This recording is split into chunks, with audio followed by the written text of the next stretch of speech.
প্রিয় ছাত্রছাত্রীরা, আশা করি তোমরা সকলেই ভালো আছো।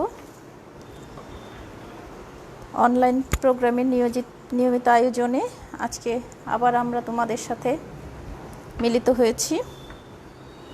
আমি অনন্যা চৌধুরী, প্রভাষক দর্শন, নেত্রকোনা সরকারি কলেজ, নেত্রকোনা থেকে। আজ আমি একাদশ দ্বাদশ শ্রেণীর প্রতীকী যুক্তিবিদ্যা নিয়ে আলোচনা করব।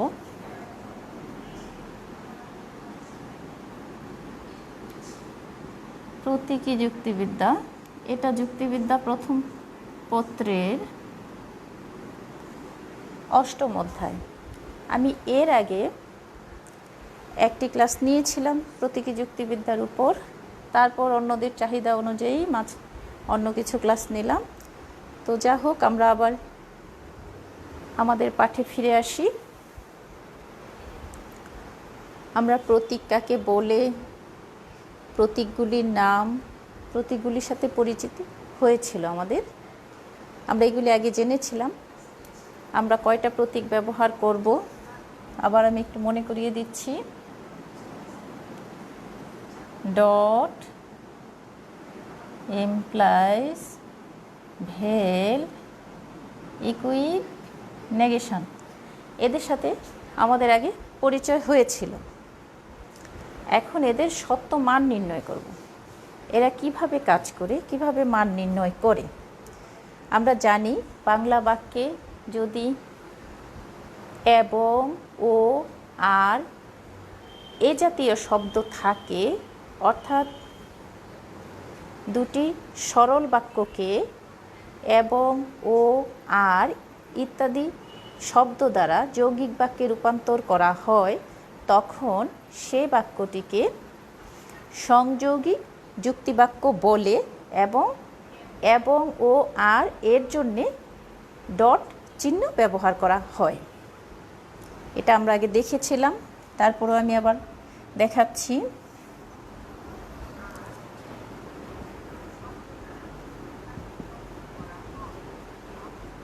রহিম হয় মেধাবী,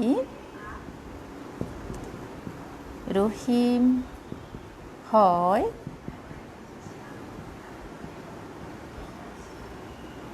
বুদ্ধিমান। আমি যদি এই দুটি বাক্যকে একটি সংযৌগিক বাক্যে রূপান্তর করি, তবে কি আসে? রহিম হয় দুটি সরল বাক্য,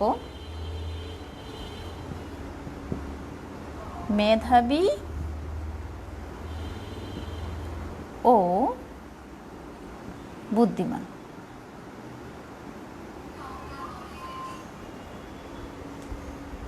রহিম হয় মেধাবী ও বুদ্ধিমান। ও চিহ্নের জন্যে আমার ও এর জন্য কি বসবে চিহ্ন হিসেবে? ডট। তাহলে আমি দিতে পারি মেধাবী, ইন্টেলিজেন্ট, আই দিয়ে দিতে পারি, বা এম দিয়েও দিতে পারি। আমি বাক্য গঠনের জন্য, এটা আমি গতদিন দেখিয়েছিলাম, যে কোনো প্রতীক আমি নিতে পারি। বুদ্ধিমানের জন্য এটাকে যদি আমি এম দিই, তাহলে বুদ্ধিমানের জন্য কি দিব? আমি বি দিতে পারি। শব্দগুলি কাছাকাছি, এম ডট বি। এখন এদের সাত্ত্বিক মান কি হবে? আমি আবারও বলছি, আমি ধরে নিলাম এই অংশটা আমরা গতদিন আলোচনা করেছিলাম। তারপরও আমি আজ আবার দেখাচ্ছি, যদি তোমরা ভুলে গিয়ে থাকো। এম ডট বি, এর সাত্ত্বিক মান কি হবে? আমি বললাম রহিম হয় মেধাবী, এই অংশটা স্বীকার করে নিলাম। সত্য বলে কি স্বীকার করলাম। রহিম হয় মেধাবী নিলাম, মেধাবীতে টি দিলাম। বুদ্ধিমানকেও স্বীকার করে নিলাম, বুদ্ধিমানেও টি দিলাম। যখন টি ডট টি হয়, তখন দুটি সত্য, আমার বাক্য ছিল সদর্থক। যেহেতু সদর্থক ছিল, হা বোধক হয়, আমি হয়কে স্বীকার করে নিয়েছি, সত্য বলে মেনে নিয়েছি। সুতরাং দুটি সত্য শব্দ থেকে বা দুটি সত্য বাক্য থেকে একটি সত্য বাক্যই আসবে, কারণ আমার যৌগিক বাক্যটি গঠিত হয়েছিল মেধাবী ও বুদ্ধিমান। এবার আমি দেখি, আমি স্বীকার করে নিলাম, দেখলাম বাস্তবে যাচাই করে রহিম মেধাবী, রহিমকে মেধাবী আমি নিলাম, কিন্তু আমি দেখলাম রহিম বুদ্ধিমান নয়। আমি দেখলাম রহিম বুদ্ধিমান নয়, রহিম নয় বুদ্ধিমান। তবে কি আসলো? বুদ্ধিমানের স্থলে এফ চলে আসলো। এখন কি হবে? আমার বাক্যের কথা ছিল রহিম হয় মেধাবী ও বুদ্ধিমান, অর্থাৎ দুটো অংশকেই স্বীকার করা। এখানে আমি একটা অংশকে স্বীকার করছি, অন্য অংশটাকে অস্বীকার করছি। তাহলে আমার বাক্যটি সত্য বাক্যে রূপান্তরিত হয়নি, মিথ্যা বাক্যে রূপান্তরিত হলো। এবার আমি দেখি, যখন আমি বললাম রহিম, যাচাই করতে গেলাম, যাচাই করতে গিয়ে দেখলাম রহিম বাস্তবে মেধাবী নয়, রহিম নয় মেধাবী, রহিম বাস্তবে মেধাবী নয়। তাহলে কি হচ্ছে? সে মেধাবী অস্বীকার করছে মেধাটাকে, কিন্তু সে বুদ্ধিমান। সে মেধাবী নয় কিন্তু বুদ্ধিমান। তখন কি আসবে? আমার পুরোটাকে স্বীকার করা হচ্ছে না। যেহেতু পুরোটাকে স্বীকার করা হচ্ছে না, তার মানে এটাও যৌগিক বাক্য হিসেবে সত্য বাক্য নয়। যখন দুটো বাক্যই সত্য হবে তখন আমি যৌগিক বাক্য গঠন করতে পারবো, অথবা যখন দুইটা বাক্যই মিথ্যা হবে তখন আমি যৌগিক বাক্য গঠন করতে পারবো। এই যৌগিক বাক্যটা সংযৌগিক বাক্য হবে যখন দুইটাই হয় হাবোধক হবে, না হয় নাবোধক হবে। এবার দেখা যাচ্ছে, যদি আমি না বলি যে রহিম নয় বুদ্ধিমান, রহিম নয় মেধাবী, তখন আমার বাক্যটা অন্য কিছু হতো। তো এখানে আমি বলে দিয়েছি রহিম হয় বুদ্ধিমান ও মেধাবী, তার মানে বুদ্ধি এবং মেধা দুটাকেই রহিম থেকে অস্বীকার করা হচ্ছে। যেহেতু অস্বীকার করা হচ্ছে, তাহলে সেটা হচ্ছে মিথ্যে বাক্য, কারণ আমার সত্য বাক্য বলছে দুটাই স্বীকার করতে হবে। এখন দুটাকে অস্বীকার করলে এই বাক্যটা থাকে না, এই বাক্যের রূপ বদলে যাবে। তার মানে এই বাক্যটার সাথে আমার যে অংশটা পুরোপুরিভাবে সত্য হবে সেটাই শুধু সত্য। তার মানে আমরা কি পেলাম? টি ডট টি হলে সত্য হবে, আর বাকি সব ক্ষেত্রে মিথ্যে হবে। শুধুমাত্র টি ডট টি হলেই সত্য, আর বাকি সব ক্ষেত্রেই মিথ্যে। এই কথাটা তোমাদের খাতায় তোমরা লিখে নিতে পারো। টি ডট টি হচ্ছে সত্য, আর বাকি সব হচ্ছে মিথ্যে। এবার আমরা যাব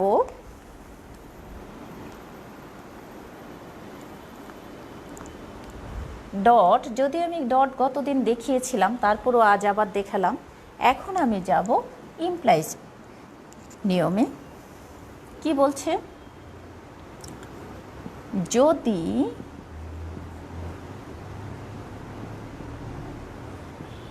বৃষ্টি হয় তবে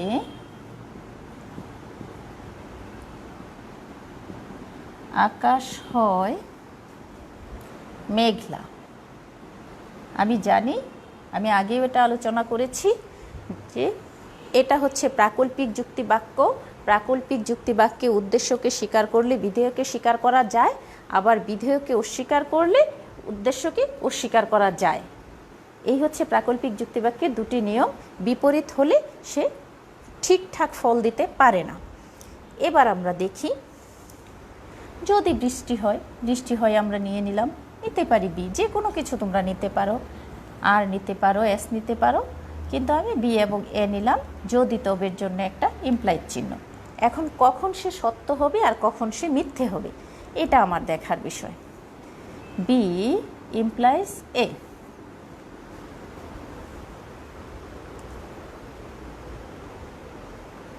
আমি নিচে লিখতে পারি বা পাশে লিখতে পারি। আমি বিকে স্বীকার করে নিলাম, বৃষ্টি হচ্ছে।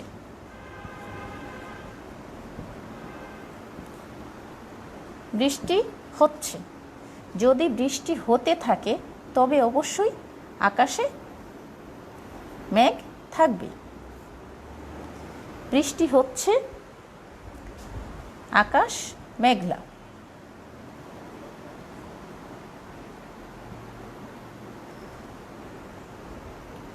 বলা হচ্ছে যদি বৃষ্টি হয় তবে আকাশ হয় মেঘলা। এখানে বৃষ্টি হচ্ছে, আমি দেখলাম, সুতরাং আকাশ মেঘলা। টি ইমপ্লাইজ টি সমান কি আসবে? অবশ্যই টি আসবে, কারণ আমার পুরোটাকে স্বীকার করা হচ্ছে। এখানে পূর্বগকে স্বীকার করা হচ্ছে, অনুগকেও স্বীকার করা হচ্ছে। যখন পূর্বগকে স্বীকার করে অনুগকে স্বীকার করা হয় প্রাকল্পিক যুক্তিবাক্যের প্রথম নিয়ম অনুযায়ী, তখন সেটা অবশ্যই সত্য বাক্য হবে। দুটো অংশই সত্য। একটা কথা আমাদের মনে রাখতে হবে, যতগুলি প্রতীক আছে, ধরো ডট টি, অর্থাৎ দুটো সত্য বাক্য থেকে কখনো মিথ্যে বাক্য আসে না, কিন্তু দুটো মিথ্যে বাক্য থেকে কখনো কখনো সত্য বাক্য হতে পারে। আমরা এই জিনিসটা একটু মাথায় রাখব। এবার আমি দেখি, আমি স্বীকার করে নিলাম বৃষ্টি হচ্ছে, কিন্তু আমি বললাম বাইরে আকাশে মেঘ নেই। এটা কি হওয়া সম্ভব? যদি বৃষ্টি হতে থাকে তাহলে কি আকাশে মেঘ না থাকা সম্ভব? আকাশে মেঘ না থাকলে বৃষ্টি পড়বে কীভাবে? সুতরাং এটা হচ্ছে মিথ্যে কথা, মিথ্যে বাক্য। বৃষ্টি হচ্ছে কিন্তু আকাশ নয় মেঘলা, এটা তো হতে পারে না।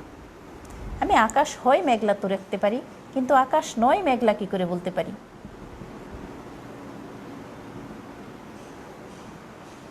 এবার আমি দেখি, আমি বললাম বৃষ্টি হচ্ছে না, কিন্তু আকাশে মেঘ আছে।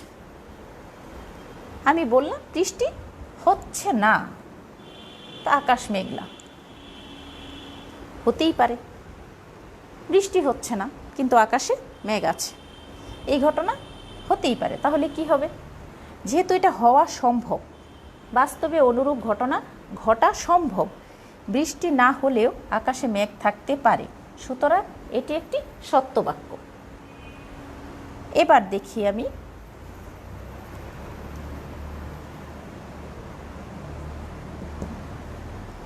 বৃষ্টি হচ্ছে না কিন্তু আকাশে মেঘ নেই। এখন কি হবে?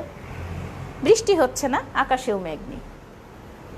হতেই পারে আজকের আকাশ পরিষ্কার, বৃষ্টিও হচ্ছে না, আকাশে মেঘ নেই। তাহলে আমি কি পেলাম? শুধুমাত্র টি ইমপ্লাইজ এফ হলেই এফ হবে। কেন হবে?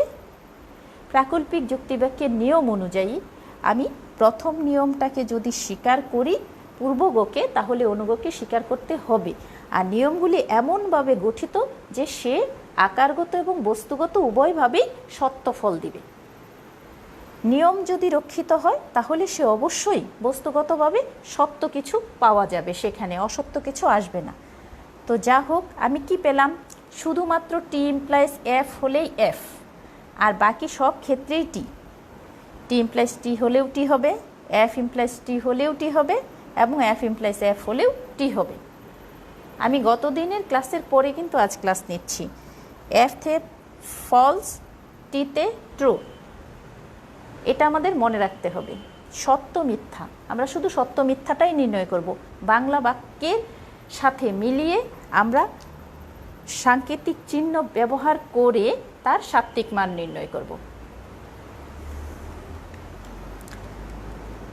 এবার আমি যাই ভেলের ক্ষেত্রে কি হয়। আমরা জানি ভা অথবা,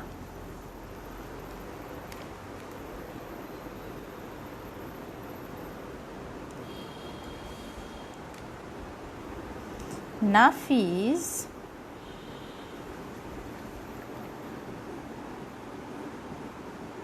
ভাত অথবা রুটি খায়।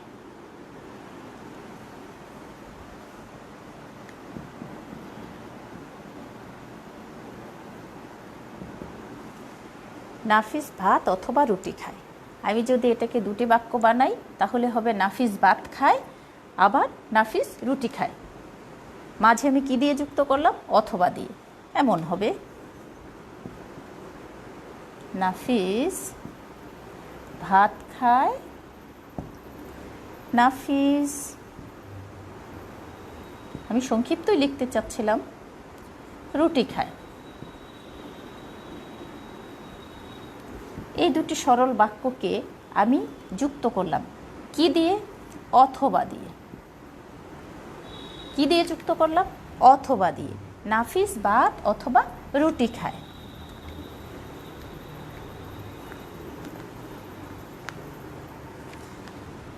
এবার আমি নিতে পারি, বা এখানে আমরা অন্য যে কোনো শব্দ ব্যবহার করতে পারি, যে কোনো বাক্য গঠন করতে পারি, কোনো সমস্যা নেই।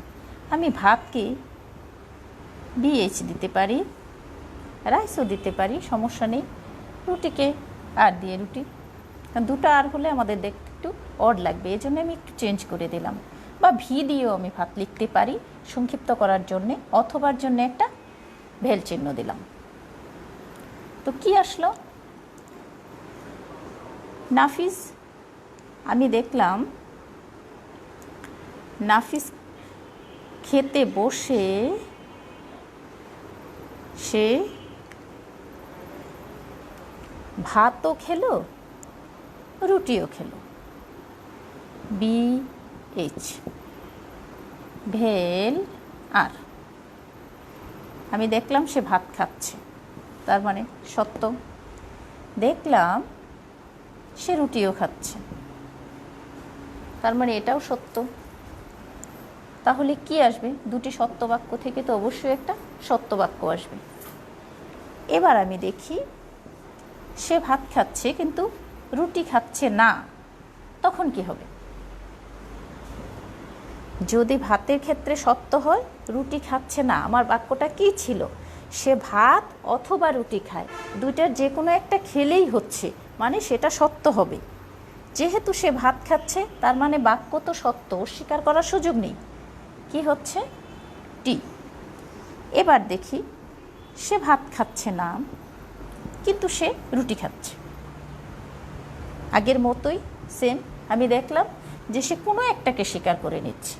দুইটা অংশ দেয়া আছে, অথবা দিয়ে যে একটা অংশও যদি স্বীকৃত হয় তাহলেও সেটা সত্য হবে, দুইটা অংশ স্বীকৃত হলেও সেটা সত্য হবে। এক্ষেত্রেও আমি কি পেলাম? টি পেলাম। এবার দেখো, যদি আমি দেখলাম সে ভাতও খায়নি সে রুটিও খায়নি, কি হবে? সে ভাতও খায়নি রুটিও খায়নি, তার মানে কি? সে না খেয়ে আছে। তো যদি সে না খেয়ে থাকে তাহলে আমার বাক্যের সাথে কোনো মিল নেই। অথবা সে যদি বিকল্প কিছুও খায়, অন্য কিছুও খায়, তাহলেও আমার এই বাক্যটা স্বীকৃত নয়। তো কি আসছে এখানে? এফ চলে আসছে। কেন এফ চলে আসছে? কারণ এই দুইটাকেই সে অস্বীকার করেছে। যখন দুইটাকেই অস্বীকার করেছে তখন সেটা এফ হচ্ছে। আশা করি বুঝতে পেরেছ।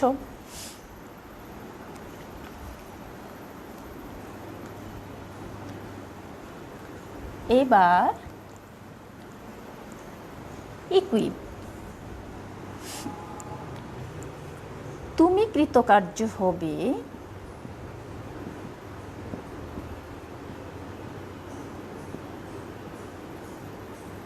কৃতকার্য হবে যদি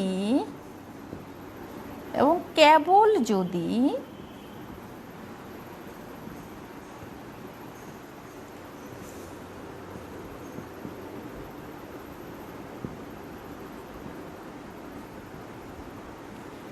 পড়াশোনা করো।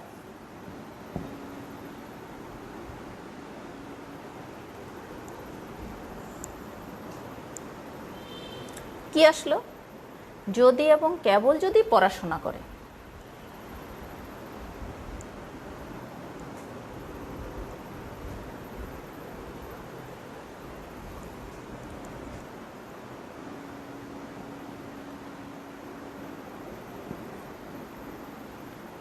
এটাই তো ঠিক ছিল না?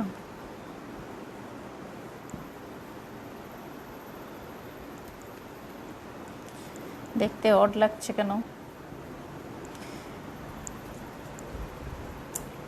তুমি কৃতকার্য হবে যদি এবং কেবল যদি তুমি পড়াশোনা করো। যদি এবং কেবল যদি, এটা হচ্ছে আমার ইকুইভের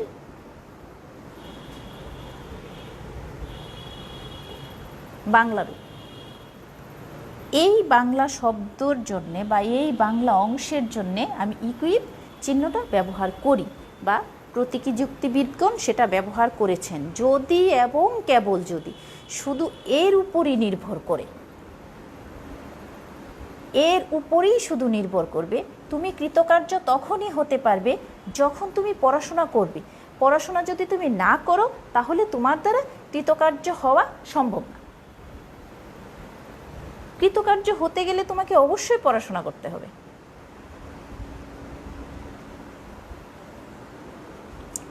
লেখাপড়া বা পড়াশোনা না করে কেউ কখনো কৃতকার্য হতে পারেনি। তো কি আসলো? যদি এবং কেবল যদি, এই অংশটা একসাথে থাক, লেখাপড়া করো, এই অংশটার জন্যে কি চিহ্ন আসবে? ইকুইভ। কৃতকার্য হবে কখন হবে? আমি কে দিয়ে নিতে পারি, এটা এল দিয়ে নিতে পারি।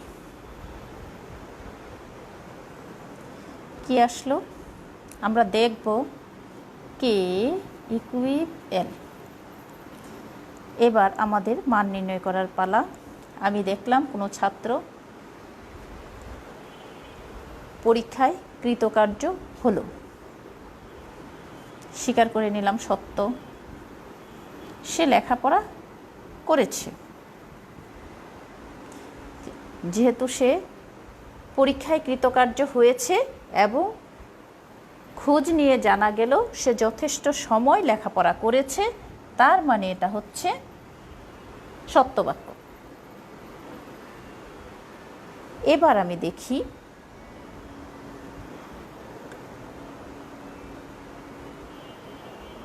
সে কৃতকার্য হয়েছে কিন্তু লেখাপড়া না করি, এটা কি সম্ভব? আমার বাক্য কি বলে? কৃতকার্য তখনই হওয়া সম্ভব যখন সে লেখাপড়া করবে। লেখাপড়া না করলে কৃতকার্য হওয়া সম্ভব নয়। তার মানে বাক্যের সাথে এর কোনো মিল নেই। সে কৃতকার্য হয়ে গেল কিন্তু লেখাপড়া করেনি, এটা হতে পারে না। তাই এটা হচ্ছে মিথ্যে বাক্য। এবার আমি দেখি সে কৃতকার্য হয়নি কিন্তু সে লেখাপড়া করেছে। যদি সে পর্যাপ্ত লেখাপড়া করত তবে অবশ্যই সে কৃতকার্য হতো। লেখাপড়া করে থাকলে সে অবশ্যই কৃতকার্য হবে। লেখাপড়া না করে কৃতকার্য হওয়া যায় না, কিন্তু লেখাপড়া করে থাকলে অবশ্যই সে কৃতকার্য হবে। তার মানে কি হচ্ছে? এখানে সে লেখাপড়া করেছে কিন্তু কৃতকার্য হয়নি, এটা তো সত্য হতে পারে না। এবার আমি দেখি সে কৃতকার্য হয়নি, সে লেখাপড়াও করেনি। সত্য কথা হতেই পারে, কারণ আমাদের বলা হচ্ছে যদি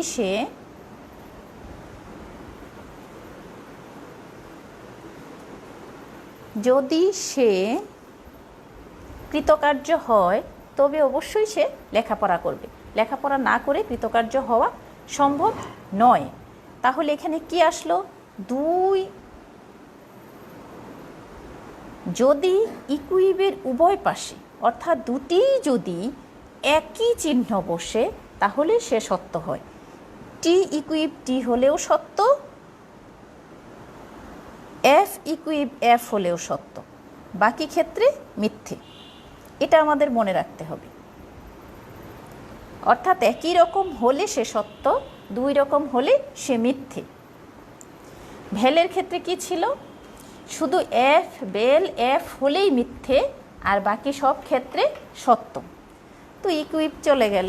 এখন আমি নেগেশন বাংলা বাক্যে যদি না বোধক চিহ্ন থাকে, এটা আমরা জানি, যদি না বলা হয় করেনি, আসেনি, যায়নি বা এটা হয় না, এরকম শব্দ থাকলে তখন নেগেশন বসে।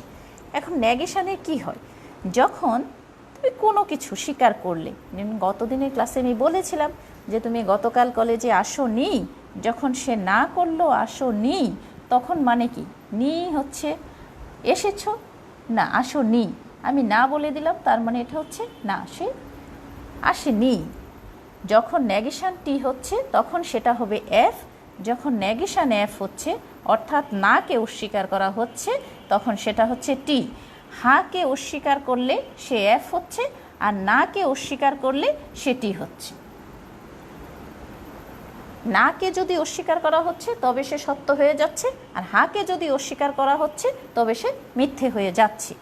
এবার আমরা কিছু সাত্ত্বিক মান নির্ণয়ে চলে যাব।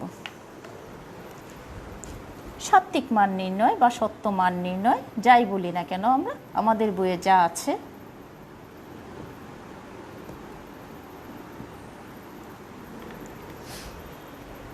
আমার হাতের কাছে যে বইটা আছে আমি সেইখান থেকেই নিচ্ছি।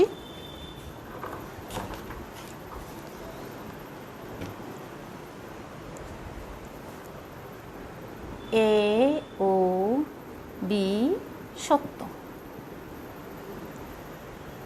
এবং এক্স ওয়াই মিথ্যে।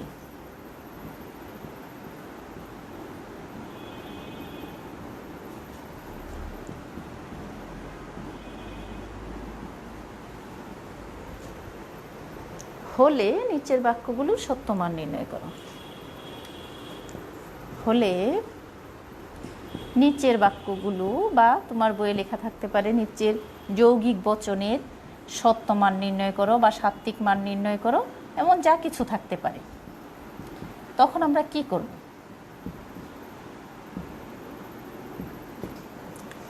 এবার আমি দেখি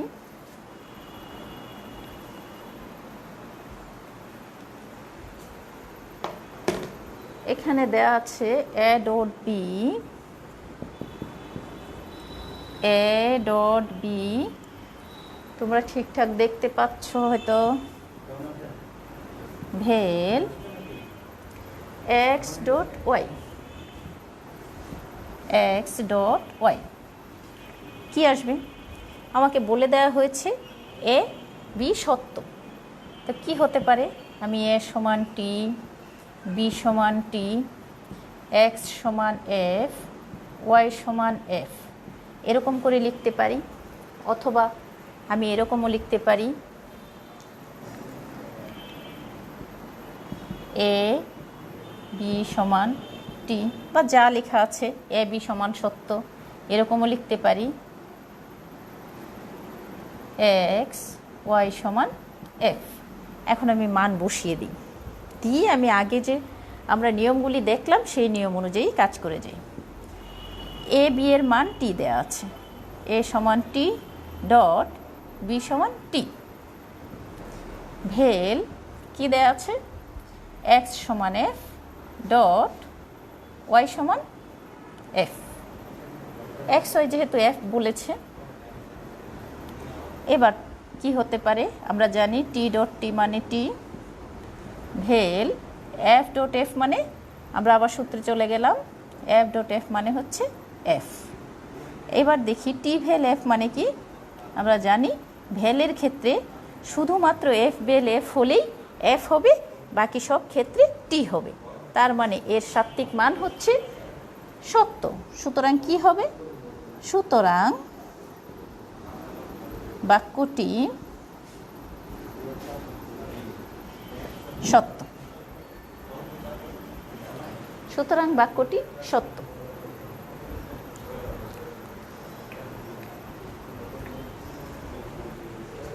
আমি আশা করি বুঝতে পারছো। আচ্ছা, এরপরও আমি আরেকটা দেখিয়ে দিচ্ছি, দিয়ে আমি সত্য সারণীতে চলে যাব একই রকম করে। আমি এই ক্লাসটা শেষ করে দিব।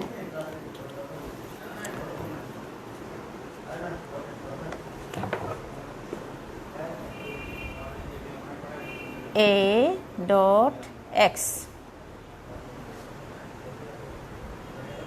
implies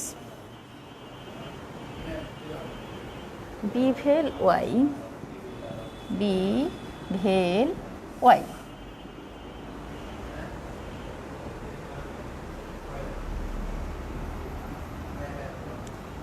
এই বইটাতে চিহ্নটা দিতে একটু এদিক সেদিক করেছে, x implies y, ভেল x implies y, x implies y. আমরা জানি প্রতীকী যুক্তিবিদ্যায় দ্বিতীয় বন্ধনী হচ্ছে এমন যেটা আমরা সাধারণ গণিতে তৃতীয় বন্ধনী হিসেবে ব্যবহার করি, সেটা প্রতীকী যুক্তিবিদ্যায় দ্বিতীয় বন্ধনী। অর্থাৎ প্রাচীন গণিতটাতে, প্রাচীন গ্রীসের গণিতে এই বন্ধনীটা আগে এসেছিল, ওই বন্ধনীটা পরে এসেছিল। আধুনিককালে সেটা একটু চেঞ্জ হয়েছে। তো এবার আমরা মান বসাই। আমরা জানি বন্ধনীর আগের কাজ আগে, কিন্তু আগে মানটা বসিয়ে নেই। এর মান টি ডট এক্স এর মান এফ ইমপ্লাইজ বি এর মান টি ভেল ওয়াই এর মান এফ ভেল এক্স এর মান এফ ইমপ্লাইজ ওয়াই এর মান এফ। তবে কি আসে? টি ডট এফ মানে হচ্ছে এফ ডটের ক্ষেত্রে শুধু টি ডট টি হলেই সত্য, বাকি ক্ষেত্রে মিথ্যে, এটা আমরা জানি। টি ভেল এফ, ভেলের ক্ষেত্রে এফ বেল এফ হলে মিথ্যে, বাকি সব ক্ষেত্রে টি। টি ভেল F implies F, F implies F এর মান হচ্ছে টি। আমরা জানি ইমপ্লাইজের ক্ষেত্রে টি ইমপ্লাইজ এফ হলে এফ, বাকি ক্ষেত্রে টি। এফ ইমপ্লাইজ টি হচ্ছে টি। কেন? আমরা জানি টি ইমপ্লাইজ এফ হলে এফ, বাকি সব ক্ষেত্রে টি, সেজন্য এফ ইমপ্লাইজ টিতে টি ভেল টি, টি ভেল টি হচ্ছে টি।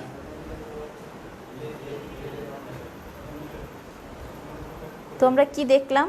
আশা করি এই অংশটা পর্যন্ত তোমরা বুঝে গেছো। এখন আমি একটু সত্য সারণীটা দেখি। সত্য সারণীটা বুঝে গেলে তাহলে প্রতীকী যুক্তিবিদ্যা মোটামুটি শেষ হয়ে যাবে।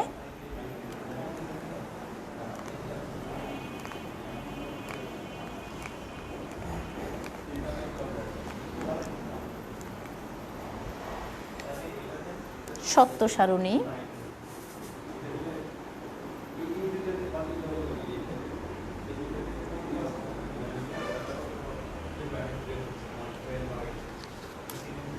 সত্য সারণী, সত্য সারণীতে কি হবে? নিয়ম যা ছিল টি ডট টিতেই টি হবে, সেম। সত্য সারণী নির্ণয়ের একটি সূত্র আছে, সেটা হচ্ছে 2 টু দি পাওয়ার n, অর্থাৎ 2 এর পাওয়ার n। যদি তোমার বর্ণ যা থাকবে পাওয়ার হিসেবে যুক্ত হয়ে যাবে। একটি বর্ণের জন্য তুমি 2 পাবে, 2 পাওয়ার 1। যদি 2টি বর্ণ থাকে 2 পাওয়ার 2 হবে। যদি 3টি বর্ণ থাকে 2 পাওয়ার 3 হবে, অর্থাৎ 2 স্কোয়ার হবে, 2 কিউব হবে। যদি 4টি থাকে তাহলে 2 টু দি পাওয়ার 4 হবে। ঠিক এরকম পাওয়ার হয়ে আসবে। যদি আমার একটি বর্ণ থাকে, আমি যেমন আগে এ বি এক্স ওয়াই দিলাম, যদি শুধু এ থাকে বা শুধু পি থাকে, তবে কি হবে? একটি বর্ণ শুধু এ অথবা শুধু পি। একটি বর্ণ হলে আমি জানি 2 এর পাওয়ার 1, তার মানে সারি হবে 2 এর পাওয়ার 1। সারি হবে কি? 2টি। সারি কয়টি হবে? 2টি। আর যদি একটির বেশি থাকে তাহলে ঠিক পাওয়ার হিসেবে হতে থাকবে। এবার আমরা একটু দেখি, আমাদের বইয়ে কিছু দেয়া আছে। পি ডট কিউ, ভালো কথা। পি ডট কিউ নিলাম। পি ডট কিউ একটি বর্ণ, 2টি বর্ণ, তাহলে আমাদের কি হবে? 2 স্কোয়ার, তাই তো? সারি কি হবে?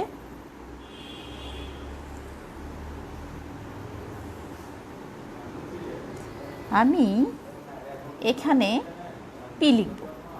প্রথম ঘরটা থাকবে সারির জন্যে, আমি এখানে কিউ লিখব, তারপর আমি পি ডট কিউ লিখব। হলো। এবার আমি দেখি কয়টা হবে। যেহেতু 2টা, 2 গুণ 2 সমান 4। 2 3 4। কয়টা হলো? 4। আমি বলেছিলাম আমরা যখন x Y A B x ওয়ের মান নিয়েছিলাম, সেখানে এ বি এক্স ওয়ের মান নির্ধারণ করে দেয়া ছিল। সেখানে অজ্ঞাত মান হলে কি হবে? সত্য মান নির্ণয়ে এই অংশটাও রয়ে গেছে। পি কিউ এর মান আমাদের জানা নেই, পি কিউ সত্য বা মিথ্যা এটা নির্দেশ করে দেয়া হয়নি। যেহেতু আমাদের সত্য মিথ্যা জানা নেই, তার মানে আমাদেরকে সত্য মিথ্যা বের করে নিতে হবে। আমি ধরে নিব 50-50, অর্ধেক সত্য অর্ধেক মিথ্যা। তোমার 4টা ঘর আছে, এটা ওই অংশটাকে আরেকটু ভালো করে করে আসলে আরও সহজ হয়ে যাবে। তো আমি ধরে নিলাম অর্ধেক সত্য অর্ধেক মিথ্যে, কারণ আমি তো জানি না সে সত্য না মিথ্যা। এখন আমি বের করব সে সত্য না মিথ্যে। সেম কিউ এর বেলায় সত্য মিথ্যা, আবার সত্য আবার মিথ্যা। এই অংশটা হচ্ছে এরকম করে সাজানো হয়, যতগুলি বর্ণ থাকে সে অনুযায়ী সারি দেয়া হয়। প্রথম সারিগুলির অর্ধেক অর্ধেক সত্য মিথ্যা দিয়ে ফিল আপ করা হয়, অর্ধেক গড় টি দিয়ে, অর্ধেক গড় এফ দিয়ে। তার পরবর্তী ধাপে চলে যায়, আর তার অর্ধেক যদি তারও পরবর্তী ধাপ থাকে, এখানে যদি 3টা বর্ণ থাকতো তাহলে আমি আরও গড় পেতাম, তার অর্ধেক টি, তার অর্ধেক এফ, এরকম দিয়ে নিয়ে নিতাম, সাজিয়ে নিতাম। মূলত আমার অর্ধেক টি আর অর্ধেক এফ আছে। এখানে কি আছে? 2টি টি আছে, 2টি এফ আছে। শুধু সাজানোর জন্যে, সত্য মিথ্যা নির্ণয় করার জন্যে এটা হচ্ছে একটা নিয়ম।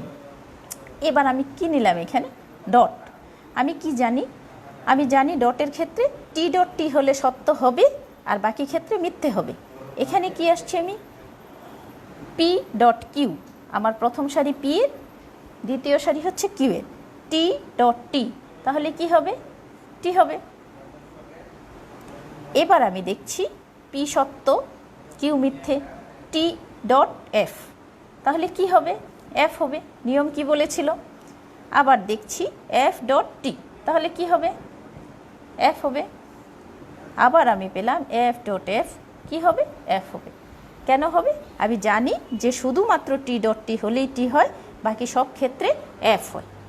শুধু পি কিউ তোমার বর্ণগুলি নির্ধারণ করা আছে, এখানেও পি ডট কিউ দেওয়া আছে। এই দুইটার মাঝখানটাকে তুমি চিন্তা করে নেবে যে এখানে তোমার প্রতীকটা বসানো হয়েছে, তাহলে সেই প্রতীক অনুযায়ী তোমার মান কি হবে। চলো আমরা আরেক দেখে নিই।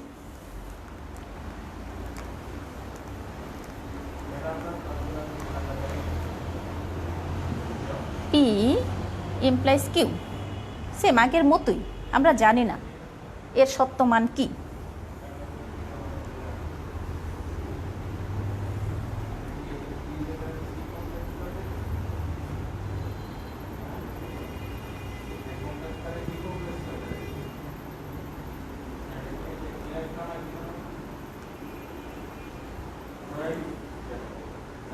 আবার আমাদের কি হবে? 4টা সারি হবে আগের মতোই। আমি আবার ধরে নেব অর্ধেক সত্য অর্ধেক মিথ্যা, সেম একই জায়গায়, শুধু আমি এবার প্রতীকটাকে চেঞ্জ করেছি। আগে আমি ডট দিয়ে করেছিলাম, এখন ইমপ্লাইজ দিয়ে করব। যা সত্য মানের ছিল তাই হবে, আর কিছু না, আমি শুধু দেখিয়ে দিচ্ছি। আবার টি এফ টি এফ। এবার ইমপ্লাইজ বসলে কি হয়? এর মাঝখানে মনে মনে চিন্তা করে নাও, এখানে একটা ইমপ্লাইজ আছে, তাহলে টি ইমপ্লাইজ টি হলে কি হবে? সব সময় দুটো টি হলে একটা টি হয়। টি ইমপ্লাইজ এফ হলে এফ হবে, তাহলে এটা কি হবে? এফ ইমপ্লাইজ টিতে টি হয়ে যাবে, এফ ইমপ্লাইজ এফতে টি হয়ে যাবে। আশা করি বুঝতে পেরেছি আমরা। সেম যদি আমি আবার ভ্যালের ক্ষেত্রে নির্ণয় করি, এটা হবে। যদি আমি আরও বেশি বর্ণ পাই, তখন আমি এই ধাপ অনুযায়ী সামনের দিক এগোবো।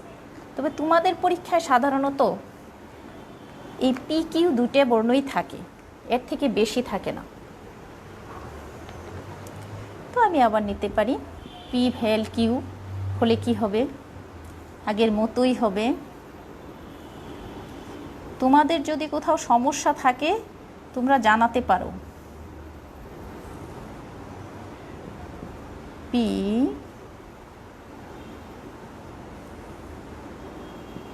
কিউ,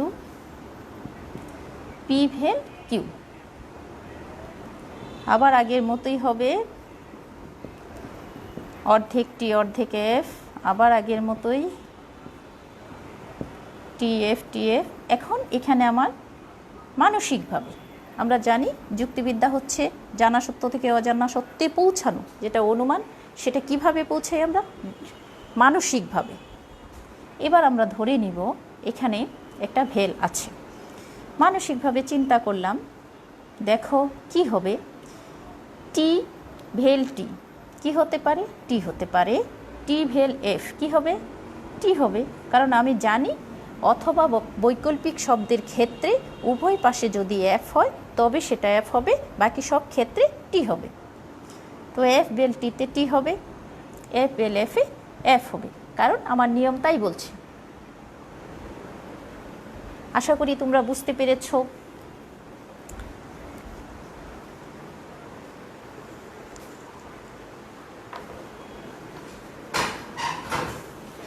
তো যদি কারোর কোনো প্রশ্ন থাকে তাহলে পরবর্তী দিন তোমরা জিজ্ঞেস করো। তো ধন্যবাদ সবাইকে, আজকের মতো ভালো থাকো।